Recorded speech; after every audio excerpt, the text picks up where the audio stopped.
देखकर कल दूसरा भी बोलेगा कि सर मैं भी नहीं चलूँ, फिर क्या करोगे?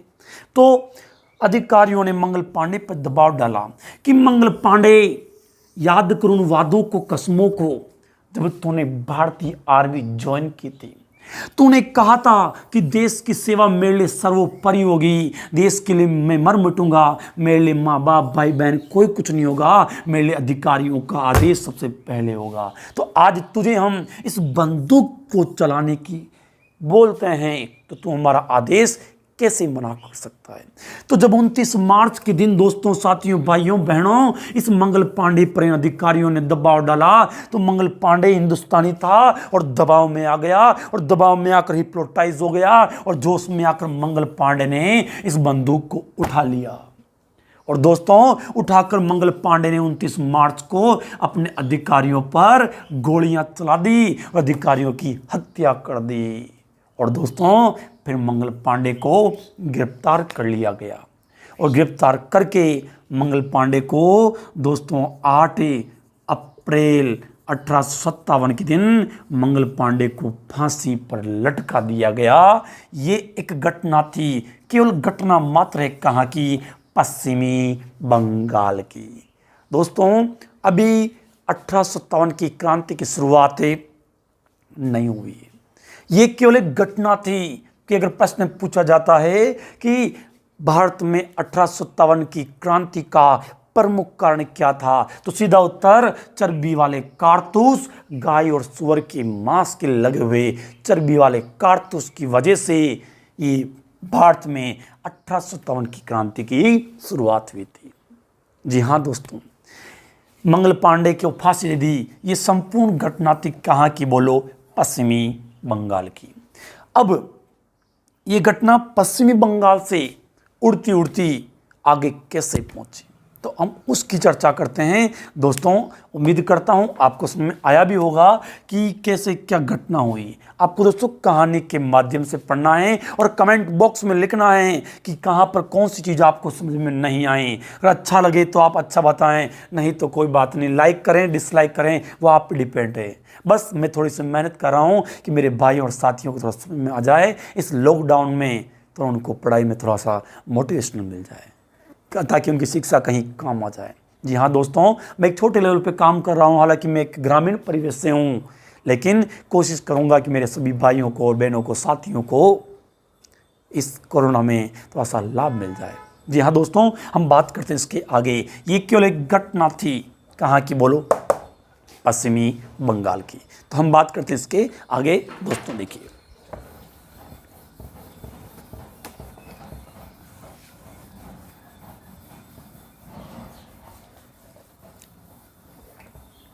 जी, अब मैंने आपको कहा ये संपूर्ण घटना कहाँ की थी? बोलो, पश्चिमी बंगाल की।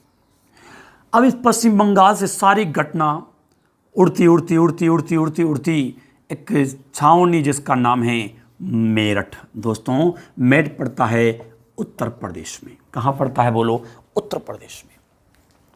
तो जो यहाँ पर पश्चिम बंगाल की जो बैरकपुर छावनी थी, उस छावनी में हमारे देशभक्त मंगल पांडे को जब फांसी लटका दी गई थी, इसी छावनी का था।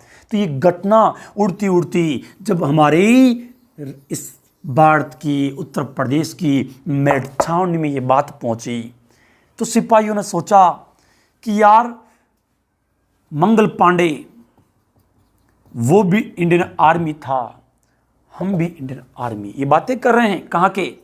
मेरठ के। तो दोस्तों, सिपाहियों ने सोचा कि मंगल पांडे वो भी इंडियन आर्मी था, हम भी इंडियन आर्मी हैं, वो भी देशभक्त था, हम भी देशभक्त हैं, वो भी घर छोड़ चला था, हम भी घर छोड़ चले, हम भी देशभक्त हैं, वो भी देशभक्त था। आज मंगल पांडे को बंदूक दी गई, कल हमको भी दी जाएगी। आज मंगल पांडे को फांसी पे लटकाया गया, कल हमें भी लटकाया जाएगा। अब इन अंग्रेजों का कुछ तो करना पड़ेगा, वरना ये अंग्रेज हमें जीने नहीं देंगे। तो सिपाहियों ने सोचा, मेरठ के सिपाहियों ने, कि हम लड़ने के लिए तैयार हैं, हम मरने के लिए तैयार हैं, लेकिन हमारा कोई लीडर नहीं, हमारा कोई नेता नहीं जो हमें गाइड कर सके कि कैसे करना है, क्या करना है, किस तरह से इन अंग्रेजों को यहाँ से भगाना है। तो उस समय दोस्तों अंतिम मुगल बादशाह था, दिल्ली का सुल्तान था, जिसका नाम था बहादुर शाह जफर, बहादुर शाह जफर। दोस्तों ये अंतिम मुगल बादशाह के नाम से जाना जाता है, जो कहाँ का सुल्तान था, बोलो दिल्ली का सुल्तान था। तो दोस्तों सभी सिपाही दिल्ली गए और इस बहादुर शाह जफर को अपना नेता बना लिया, और इसी बहादुर शाह जफर के नेतृत्व में सभी क्रांतिकारी मेरठ में आ गए। और इस प्रकार से दोस्तों वेरी वेरी मोस्ट इम्पोर्टेंट 10 मई 1857 के दिन इसी बहादुर शाह जफर के नेतृत्व में मेरठ में आकर सभी सिपाहियों ने 1857 की क्रांति का बिगुल बजा दिया और मेरठ में 1857 की क्रांति की शुरुआत कर दी। और दोस्तों इस प्रकार से प्रश्न यहां से बन जाता है कि भारत में पहली बार 1857 की क्रांति की शुरुआत कहां से हुई थी, तो मेरठ से हुई थी। बोलो सर कब हुई थी, तो 10 मई 1857 से हुई थी। तो दोस्तों फिर यहाँ पर इन क्रांतिकारियों ने गोलियां चलाना शुरू कर दिया और अंग्रेज यहाँ से पलायन करने लगे। तो अंग्रेजों ने सोचा कि हिंदुस्तानियों में इतना दिमाग कैसे आ गया, पहले हमारे कंट्रोल में थे और अचानक से इतने दिमागदार कैसे हो गए, एकजुट कैसे हो गए। दोस्तों तो फिर अंग्रेजों को पता चला कि इनका नेता कौन बन रहा है, बहादुर शाह।